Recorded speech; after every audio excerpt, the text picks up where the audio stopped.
Hi everyone, welcome to Miss Adams Teaches Macbeth. In this video, I'm going to be talking you through everything you need to know about the character Banquo.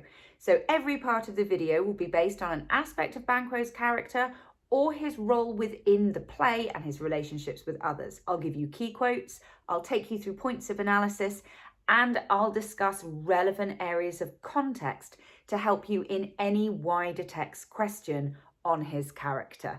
So let's get started. Okay, so one of the first things that we need to talk about is the way that Banquo is presented really early on in the play, because just like Macbeth, he too is presented as this brave and noble warrior. In fact, what we learn about Macbeth in Act 1, Scene 2 can really be applied to Banquo himself. We see Duncan and the sergeant talking about Macbeth and Banquo at the same time. When they're talking about the renewed attack on their side, Duncan asks, well, did this dismay, did this worry our captains, plural, Macbeth and Banquo? So in that moment where Duncan refers to them as our captains, we see that Macbeth and Banquo are equal. And they seem to be partners. It's very important to remember that Macbeth and Banquo were friends, very good friends, confidants with each other. And then as the sergeant talks about Macbeth and Banquo's response to the renewed efforts of their enemies, it is clear that he is just as brave, he is just as skilled, he is just as loyal to Duncan on the battlefield. All of this, the pluralization of the sparrows and the eagles, if you look at the third person pronouns, the they, it's very clear that they are fighting together, that they are unified together. So Macbeth and Banquo both start up here together, but Banquo continues to be good and righteous, whereas Macbeth falls from grace. And so they start as parallels, but they soon start to juxtapose each other. Along those lines, I think we can say quite happily that Banquo is a real symbol of goodness in this play. And one of the ways that you can see that is through his response to the witches. So when they first bump into the witches in Act 1, Scene 3, Banquo notes them first and says, what are these so withered and so wild in their attire that look not like the inhabitants of the earth and yet are on it? That's Act 1, Scene 3. Now you might think to yourself, well, why does that make him a symbol of goodness? Like by our standards, actually, he's being quite judgmental, using this interrogative pronoun what instead of who, sort of making them seem less like people. But you've got to put it into context. Context time. Obviously, Jacobean audience, they would have been terrified at the idea of witches. They hated witches. King James thought witches were out to get them. He was on an absolute mission to banish the world of witches. And so the fact that Banquo sees them as dark and sees them as other positions him as good, especially as Macbeth, when he meets the witches, gets really enthralled and engaged in what they have to say. Whereas Banquo, when he asks them to tell him what's in his future, because they've given Macbeth his, so Banquo's like, all right, well, tell me my future.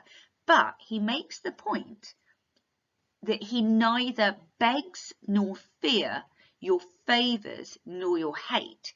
So he's pointing out that, although, yeah, he's interested, he wants to know, he's got no kind of direct link, there's no relationship.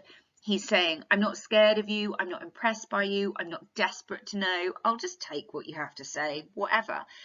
This is obviously very, very different to Macbeth. So one of the ways that he becomes a symbol of good is the way that he isn't influenced by the forces of evil, in stark juxtaposition to Macbeth, who obviously is.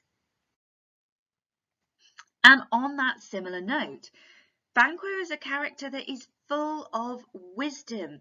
He understands the world around him.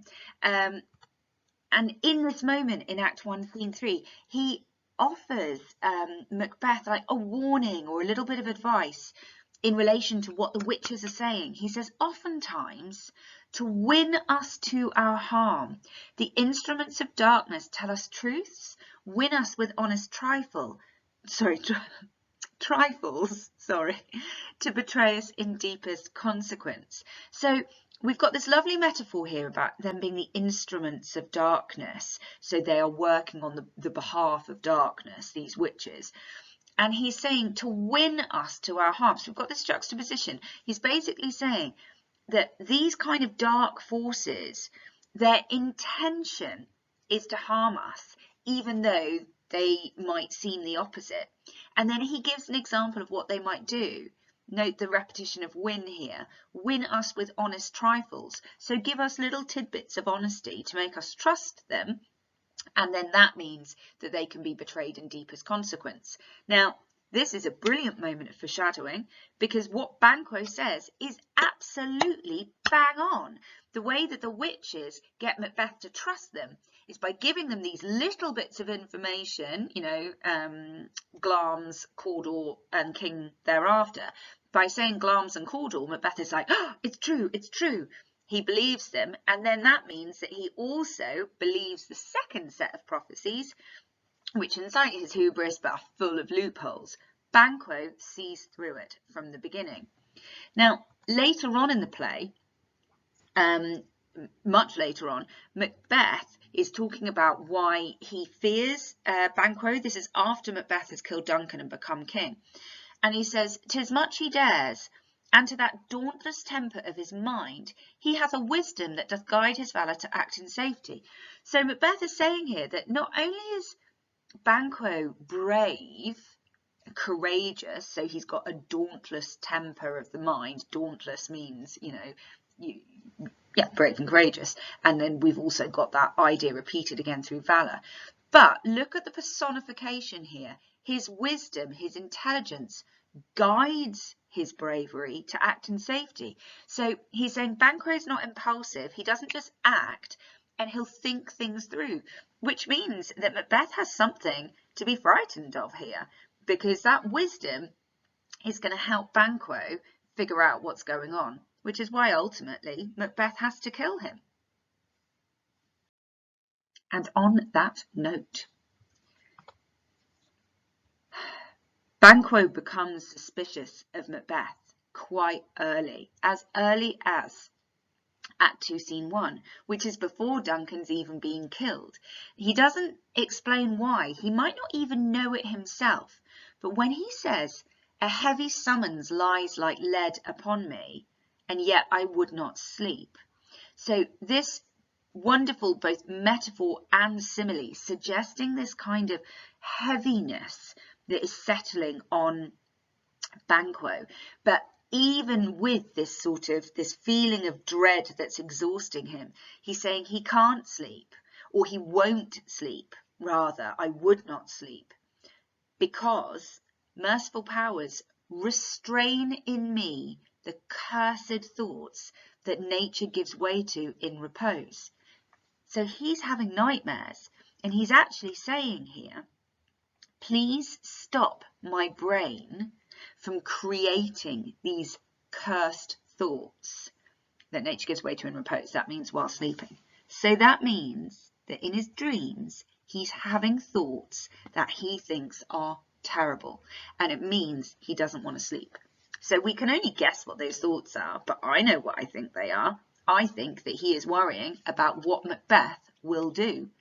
And then an act later, after Duncan has been murdered and Macbeth has been crowned king, just before Banquo is killed, he says, "Thou hast it now, King, Cawdor, Glamis, all, as the weird women promised, and I fear thou played most foully for it."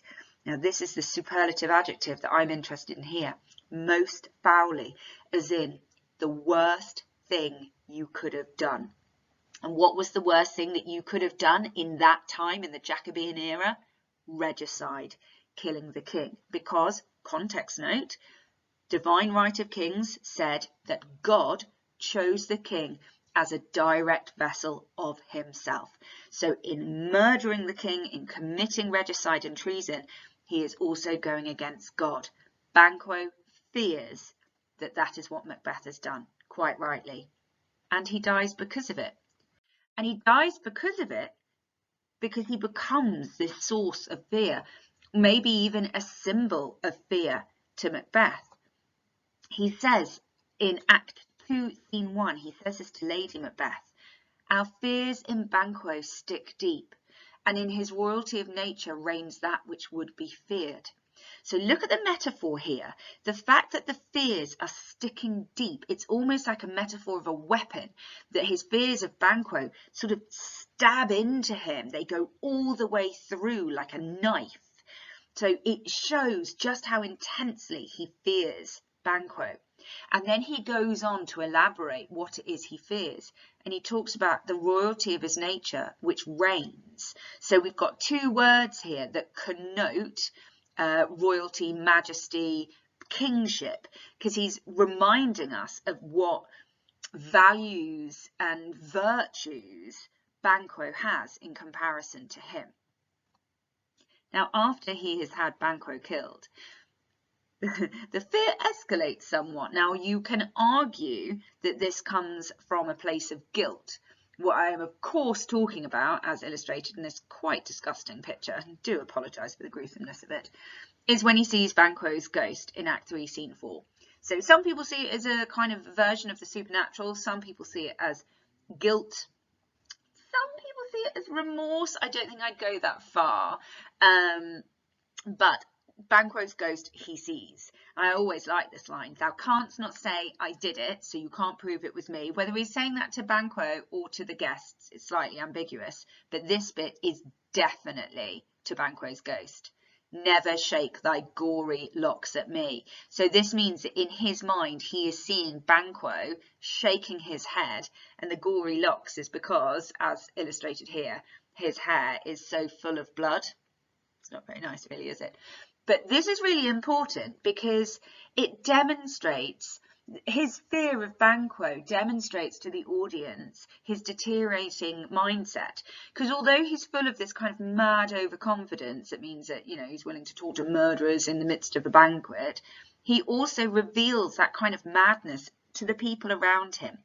So actually his fear in Banquo and his decision to have him killed is one of the things that starts unraveling him.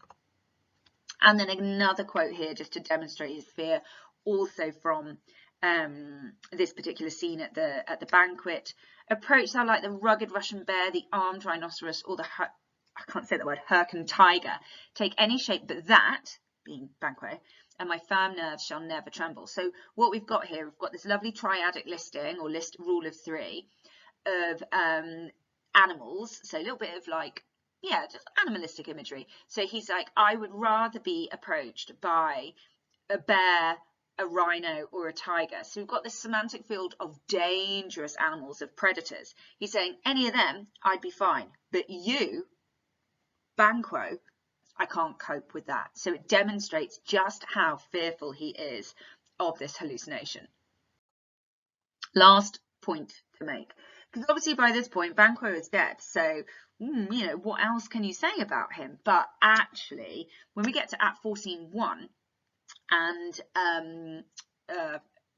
Macbeth goes to see the witches, and the apparitions give him the next set of prophecies, Macbeth feels that those prophecies aren't enough. He needs more, and so he asks what's going to happen about Banquo's children, because of course one of the prophecies was that Banquo's children will become kings, that Banquo will never be king, but his family will. Now, in this moment, what the witches, or the witches' apparitions, create is this image of all of these figures crowned, and as it says here, thou art too like the spirit of Banquo, down thy crown does sear mine eyeballs. So he's sort of shouting at these images of these lots and lots and lots of Banquos, one after the other. And if you note the way that we use numbers here, so we go like the first, a third, a fourth, another yet, a seventh. So we've got more and more and more of these representing the line. So this is another reason why Banquo is so important. It's because the line of Banquo's sons will continue. Now, here is a really interesting contextual factor that is so important to the character of Banquo.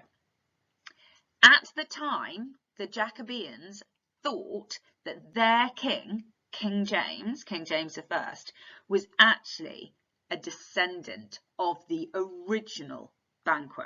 Now, it turns out later on, we've discovered that that's actually not true. He's not actually a descendant. However, that doesn't matter because Shakespeare thought he was.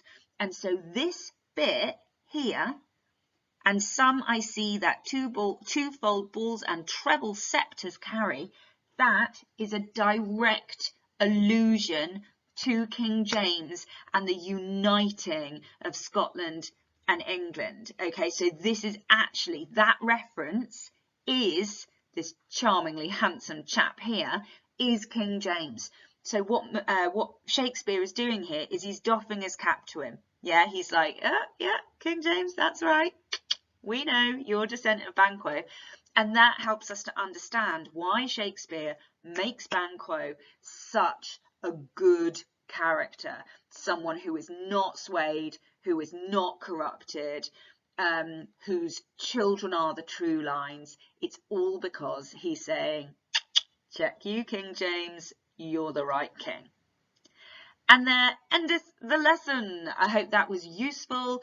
Do feel free to go back through this, use those quotes to create some flashcards, practice having a little write-up, combining a bit of analysis, a bit of contextual discussion. If you've got any questions or requests, just drop me a line in the comment. But that is now it from me, so all there is left to say is happy revising, and I'll see you next time.